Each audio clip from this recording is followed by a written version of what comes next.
guys, it's Stacy with yafictionfreaks, and today I will be doing, tonight, because this is the only time my life is quiet enough to do a book review when my son's asleep. So tonight I will be doing Evermore.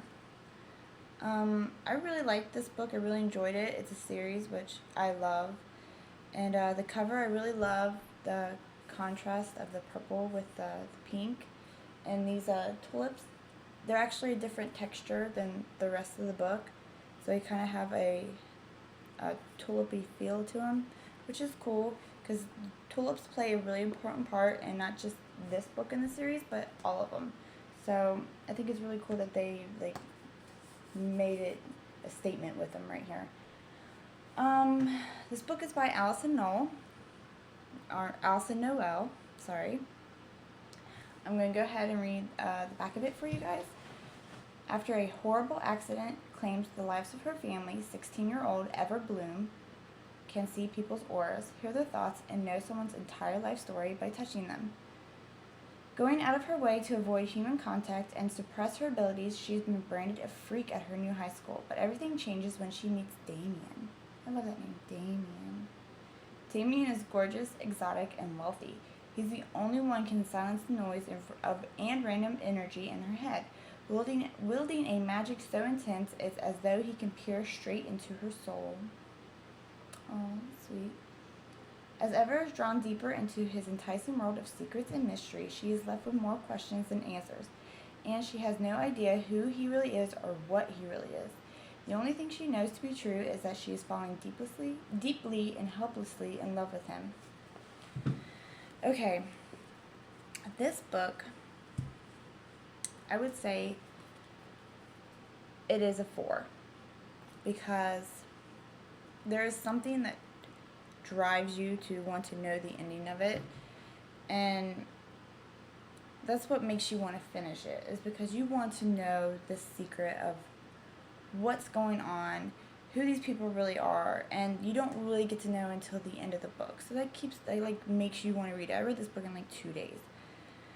But to explain this book, I've been debating about it a lot because I think the best way to explain this book is because it's so close to some other stories and other reviews that we have done. It's like 3 books that remind you of, mixed together, but with a twist at the end.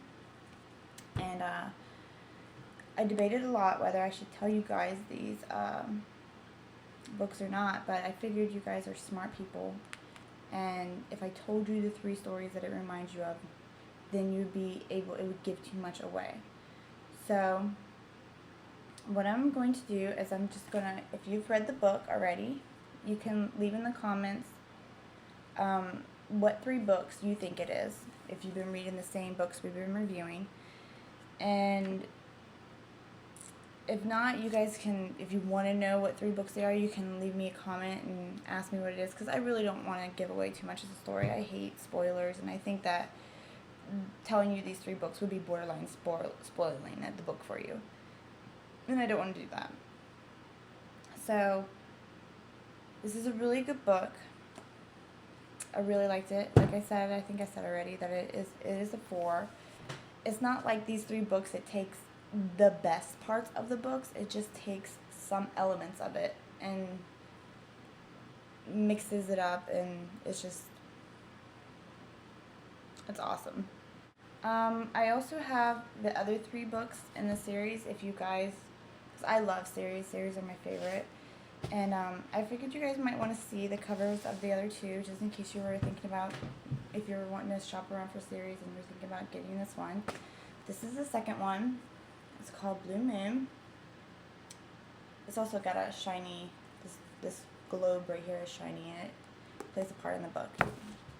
This is the third one. This is the one I'm currently reading. It's called Shadowland, and this crystal right here, which is also a big part in the book. I love how her covers give clues to the books. But it's good, and I'm not going to review these 2. I might write a written review on it, but I'm only going to video review this. So, yeah, I would definitely get it. As a series, I would probably rate it as a 3, but this particular book, the first one, is a 4, yeah, because it hooks you and it makes you not want to put it down until you know what the heck is going on. It took me like 2 days to read it. And I also had something else I wanted to ask you guys. Since you guys are getting to know me, and I would like to get to know you guys a little bit. I don't know if Jesse or Gina or Spencer or Angie have done this yet, so I would just like you guys to answer a couple questions so I can get to know you guys a little bit, since I'm a latecomer to this thing. My first question, if you guys can leave your answers in the comments, that would be great. If not, I would really like video responses. That would be awesome. Because video responses, and I get to see you guys, and it would be great. My first question is, which do you prefer, the paperback or the hardback? Because I personally, I like the hardback because I like the fact that they're more durable and they last longer, and I also like the paperback, but because, you know, it's easier to hold when you're reading it, but the hardback is definitely my favorite. And next question I wanted to ask you guys is, every time you get a series, the publishers do this to you. They don't have all of them in paperback or all of them in hardback. They always have them in both, which kind of drives me nuts. These two are not too bad, but there's other ones that are like, you know, and your bookshelf is like a roller coaster. And I always wanted to know if you guys, if that got on your guys' nerves as well, because it really gets on my nerves. Because I like to organize my bookshelves, and I don't like them looking like that. So I wanted to know if that bothers you as well. And I would like to also know, my third question would be, do you prefer series or single stories? Because I personally love series, because I think it's cool to revisit your favorite characters over and over again. So if you guys can leave that in the comments, that would be awesome, because I would love to get to know you guys a little bit better. Like I said, video comments would be even better, because that means I'm actually doing something right. But I hope you guys like my first review. I know it was really vague, but I didn't want to give away too much. And that's the only way you can really explain the book, is how it compares to this other, because 3 books came to my mind when I read it. There might be other books that came to your guys' mind, but there's 3 books in particular that if you just put them in a bowl and mix them up and add a little twist to it, this would be Evermore. Well, that was my first book review. I hope you guys liked it. I hope I'm meeting the bar of the YA fiction freaks, but I really like this group, and I'm really glad I'm finally a part of it. So I hope you guys enjoyed it, and happy reading.